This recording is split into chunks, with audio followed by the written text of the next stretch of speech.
Hey guys, I wanted to share with you what I'm doing in regards to my small cap AI stocks once interest rate cuts eventually start happening.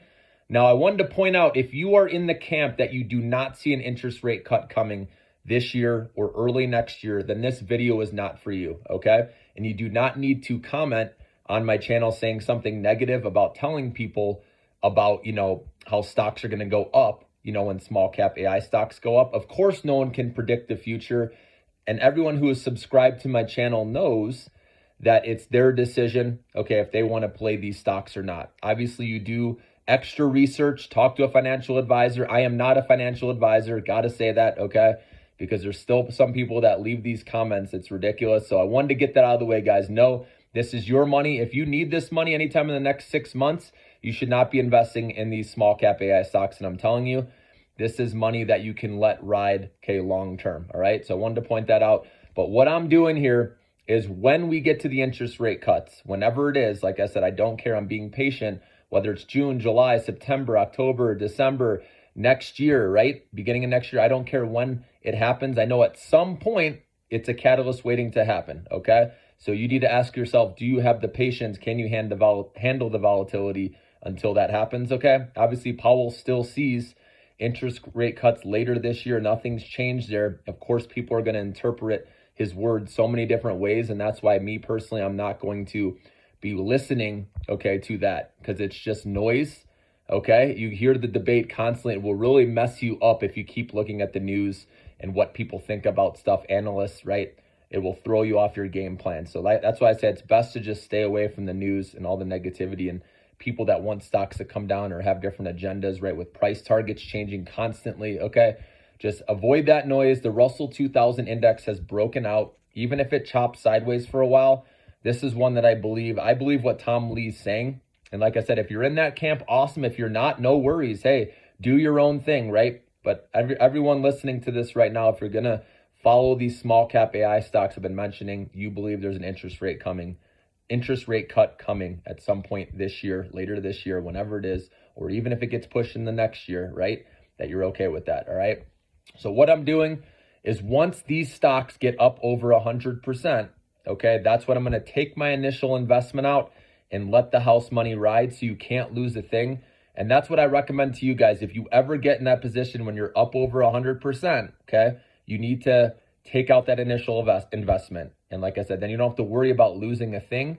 And then that makes me feel good knowing that you guys cannot lose off of what I recommended to you. So, of course, the problem is down the road, sometimes you want to dollar cost average or you forget you're playing with house money, right? And you add more and it kind of messes up your cost basis.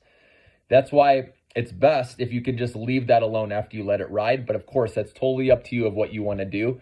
But it's nice seeing your original cost basis and seeing, what kind of exponential returns you can get letting that, house money or profit ride, for 10 years plus, okay? So that's also if you're subscribing to my channel or you're buying these AI stocks, right? The whole point is to see life-changing money down the road. We know that generating wealth in the stock market means holding for very long periods of time. And so that's why with these small caps, you can take out your initial investment so you can't lose a thing, right? That's the safest way to do it. And then you do not touch that no matter what, okay? No matter what news, anything comes out down the road, you have to let that ride because why not? You can't lose a thing. So why not let every dollar of that go in 10 years, 20 years down the road and see if that can produce life-changing wealth for you, okay? I want you to see that. We know compounding, right? Over time in the stock market, amazing things can happen. And I want to see that change your life. And like I said, 1 year down the road, right, 15, 20 years from now, I would love to rent out a convention or do something at a nice hotel somewhere we all meet and see how we all did, right, by sticking to this strategy no matter what the naysayers or anybody said, okay? And we're talking small positions here, nothing that's going to, right, you don't need to bet the farm like we've been talking about. I don't want these investments making you super nervous. Only put in what you can afford to lose. And like I said, money you don't need, okay? I know I said within the next 6 months, right? But I would just say a year to make sure, okay? To have an emergency cushion, right? So keep it small, guys. You don't need to go crazy with these small cap stocks. A small position can go a really long way if you're holding for many, many years, okay? So now there's some people that might say, oh, this, you can't guarantee stock prices are going to go up, right? When interest rate cuts happen. And yes, we can't say 100% that's going to happen. Some people are going to say it's already priced in, right? Or that there's something wrong in the economy, right? If we are cutting rates and that stocks could fall. There's going to be all different theories out there, but the fact of the matter is, it's a major macro event. When interest rates get cut, it spurs growth in the economy, like we've talked about. More people take out loans, right? Loan volume growth goes up, and these interest rate sensitive stocks, right, that got beaten up when valuations were going up because interest rates were going up. The reverse happens when interest rates start going down, and that's why the valuations get less and these stocks can rise more, obviously. And because they're at beaten up levels, they have a lot of room to catch up and go back up close to where they were. I'm not saying they're going to go back to their all-time highs, but they can definitely go on a nice run and at least get halfway back up, to those highs, okay? So, when interest rates were going up, things got oversold.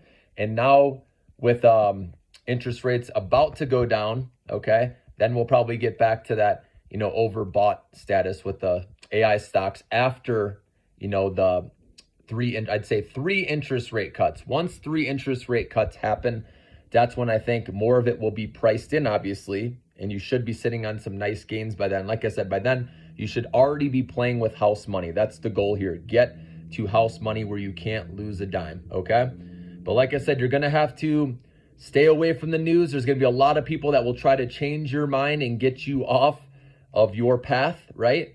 Don't let that happen to you guys. You either see it right now that interest rate cuts are going to happen and you believe that this is going to help these stocks that have been beaten up for a couple years now, right? Help them recover a little bit, or you don't think that's going to happen, right? You don't think interest rate cuts are going to happen, and there's nothing wrong with that, right? Everyone's going to have their own prediction, but Powell has said it. I'm going to trust what he says, that they're eventually going to get the job done. And maybe it's not 3 cuts this year. Like I said, maybe it's just 1. That's okay with me.